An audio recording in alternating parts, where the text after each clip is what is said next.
ናታንም አቢጌል ጉድ ሰራችው። ሰበው ነገር ተፈጠረበት። እሱ ምንድን ነው ካል የዳጣ ስልክ ከውሃ ጋር በነበረበት ሰዓት ውሃን እንዴት ትላታለች አቢጌል እስኪ የዳጣን ፓስወርድ ታወሽው ስልኳን ክፈችልኝ ትላትና እሷም እሺ ስላታለች። ከዛ ተከፍታ ስትሰጣት እሷ ምን እንዳሰበች ራሷ አውቃለች። በቃ ተከፈችልኝ ችግር የለውም ከዚህ ሂጂ ብላ ታባርራታለች ውሃን። አቢጌል ብድግ አርጋ የዳጣን ስልክ ከፍታ ወደ ናታን የኔ ፍቅር እንዴት ነህ? ደህና ነህ? አፈቅርሃለሁ ፈርቻ ነው እንጂ ማታ ልነግርህ ነበር የመጣሁት እያለች እሱን በቴክስት ተከንፈው ያዘች። እሱም ክንፍ ብሎ ዳጣ እየጻፈችለት መስሎት ክንፍ ብሎ በደስታ ቁጭ ብድግ እያለ ለዳጣ ቴክስት ሲጽፍ ጀመር። እሷም ደግማ ትጽፍለት፣ እሱም ደግሞ ሲጽፍ እልም ያለ የፍቅር ታሪክ ውስጥ ገቡ።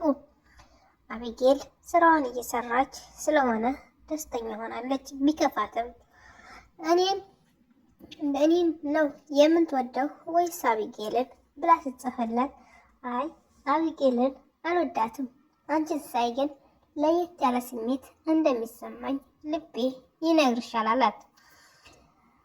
ዳጣዬ ሁሌም አንቺን ሳይሽ ልቤ ይደነግጣል፣ ብቻ እንደምደነግጥልሽ ካውሽልኝ እሱም አንድ ነገር ነው አላት። እሷም ለምንድን ነው የምደነግጠው አለችው። ከዛ እሱም ስለምወድሽ ልበልሽ አለና ቴክስት አረገላት። አቢጌል በዚህ ሰዓት ተናደደች እና አቢጌልን አታፈቅራትም አለችው። አዎ አላፈቅራትም፣ አቢጌልን ምርጫዬ አይደለችም አላት። የዚህን ሰዓት ቴክስቱን ስታየው አቢጌል ልቧ ቢሰበርም ግን እሷ መረጃ ለመያዝ ስለሆነ እንደዛ ያደረገችው ችግር የለባትም። አሁንም እሺ በቃ ብላ ቴክስቱን መለሰችለት። ናታን በጣም ደስተኛ ሆኗል። በቃ ራሱን አለባበሱን ሊያስተካክል ያዘ።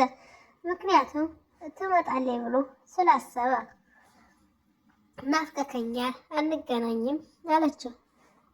እሱም ተናፈቅሽ ነይ ወደ ክላስ አላት። እንደዚህ አይላትም ነበር አቢጌልን።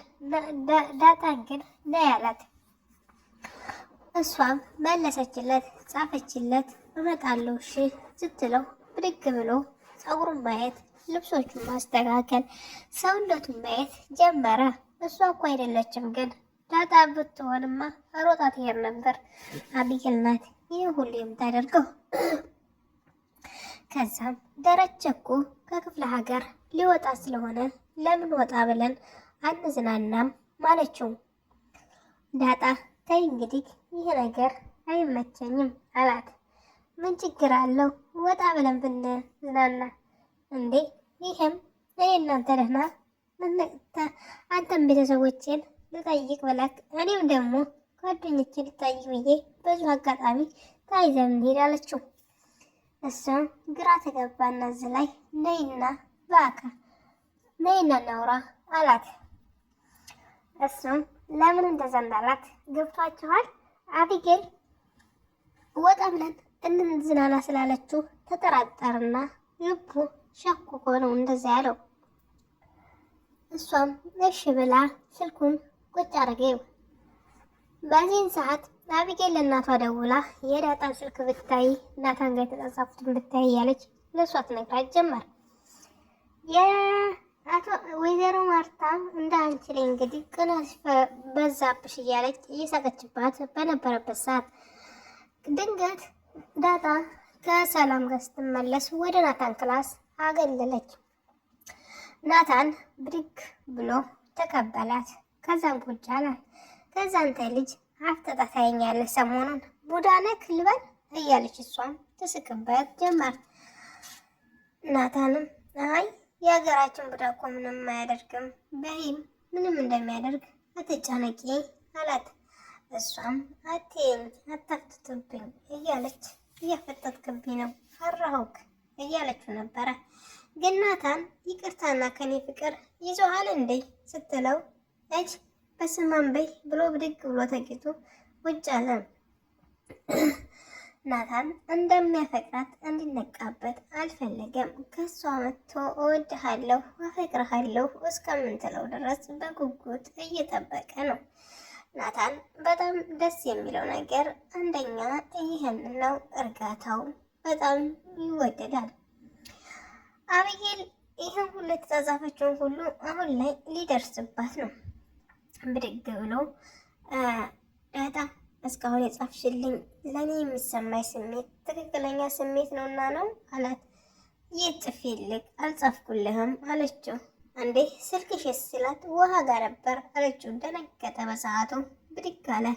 ዳጣ እባክሽ አትቀልጂ፣ ልቤን አትስበሪው፣ እስካሁን እያስደሰሽ ነበር፣ አሁን ላይ በቅጥበት ልቤን ልትሰብሪው ተነሳሽ ሲላት፣ እሷም እውነት ናታን ስልኬን አላየሁትም ሰላም ጋር ነበርኩሽና አሁን ወደዛ ሳልፍ ድንገት አንተን ሰላም ብዬ ልለፍ ብዬ ነው የገባሁት እንጂ ስልኬ ከኔ ጋር አይደለም አለችው። ናታንም ተናዶ ብድግ አለና አፈጠጠባት። ምን አጠፋው? ይቅርታ ካጠፋው እያለች ዳጣም ታወራው ጀመር። እሱም አንቺ አይደለሽም አቢጌል ነው ማለት ነው ይህን ነገር ያደረገችው እያለ ወደ አቢጌል እየገሰገሰ እየሄደ ሊሄድ ተነሳ። ከዛ እሷ ደግሞ ምን ተፈጥሮ ነው ያልገባኝ ነገር፣ ምንስ ቢደረግ ነው ይህን ሁሉ የሚሆነው ናታን እያለች በጣም ተጨናነቀች። አቢጌል እዛ ጋር ለእናቷ እንዲህ አድርጎ እያለች እያወራች ነው። ይህን ሁሉ ጽሑፍ ግን የጻፈችው አቢጌል እንደሆነች እያወቀች ልቧ ራሷን በሸር የሞላችው አቢጌል ናታንንና ዳጣን ልታጣላ ከቤተሰቡ ጋር የምትጥረው አቢጌል በጣም ጨካኝና አረመኔ ናት። ግን እኮ የብስ እያጣመረቻቸው እንደሆነ አቢጌል አልገባትም። በቃ ተተዋደዱ፣ ተተፋቀሩ መብታቸው ነው የሚሏት። መቼም ማርታም ሆነ ደረጀም አትፋቀሩ፣ አትዋደዱ ብለው እነሱን የሚነፍጓቸው ነገር የለም። እሷ ግን በዚህ ቅጥበት ናታንን እያጣችው እንደሆነ እልክ ትገባብኛለች አለማለቷ። በዚህ ቅጥበት አሁን ዳጣ አቢጌልን ላባሽ ካለች ናታንን አፍቅራው የራሷ ታደርገዋለች። ሰላምም ደግሞ ናታንን እንድታፈቅረውና ጊዜ እንድትሰጠው እንድታጫውተው እየመከረቻት ነው። ናታን በጣም ነው የሚወድሽ፣ በስስት ነው የሚያይሽ። ዳጣዬ አውሪው፣ አጫውቹ፣ አትፍሬ። ደግሞ ማርታም ሆነች ደረጀ አያገባውም። ስለ አንቺ ህይወት አንቺና እሱ ብቻ ናችሁ መወሰን ያለባችሁ። ብቻ እናንተ ተዋደዱ። እንደ ናታን ያለውን ደግሞ ብትፈልጊ ብታድሪም ቆመሽ አታገኝም እያለች እየመከረቻት ነው። ግን ዳጣ ፍቅር ውስጥ ህይወቷን ምኗን አስባ አታውቅም። አንድ ቀን ስለ ራሷ አስባ ስለማንታቅ እሷ የምታስበው መብላት፣ መጠጣት፣ ከቤት መውጣቷን፣ ዘና ማለቷን ብቻ እንጂ የፍቅር ታሪክ ወደፊት ህይወት ይኖረኛል ብላ አስባ አታውቅም። ሰላም ግን እየመከረቻት ናታን እንድታፈቅረው ታደርጋታለች። ማየት ማመን ነው ወደፊት እንድታው። አሁን አቢጌል ይህንን እሳት ጎርሳ እንግዲህ ነገር አካሰርኩ ብላ በጣም ደስ ብሏታል። ይህ ነገር ግን የብስ ሊያሳጣትና የብስ ሊያስነጥቃት ስለሚችል አላስታወሰችም። ምክንያቱም ደረጀ በቃ ልጅቷ ከፈለገች ችግር የለውም፣ ግን በትምህርትህ እንዳደክም ናታን ጠንክረህ ተማር ሊለው ይችላል እንጂ ግድ አታፍቅር፣ ግድ አትዋደዱ አይላቸውም። ደግሞ ጠብቃቸው፣ ሴት ልጆችን እንድጠብቃቸው እንደ ወንድማቸው እፈልጋለሁ ብሎታል። አደራም ስለሰጠው በቃ ችግር የለውም፣ የራሱ ማድረግም መብት አለው ናታን ማለት ነው። እንግዲህ ናታንና ዳጣ ይጋቡ የምትሉ ይህን ቪዲዮ ላይክ፣ ሸር፣ ሰብስክራይብ እያደረጋችሁ አበረታቱኝ። ውድ የሀገሬ ልጆች ሀዩ ቻናልን አዲስ ስለሆንኩኝ ወደ ሰብስክራይብ እያደረጋችሁ ወደ ላይ ለመሄድ ሞክሩ ማለት ነው። እወዳችኋለሁ፣ አፈቅራችኋለሁ። ስለነበረን ቆይታ መልካም ጊዜ ይሁንልን። ባይ ባይ። ውድ የሀገሬ ልጆች የሀገራችን ሰላምና እዝነት ብዝት ይበልልን።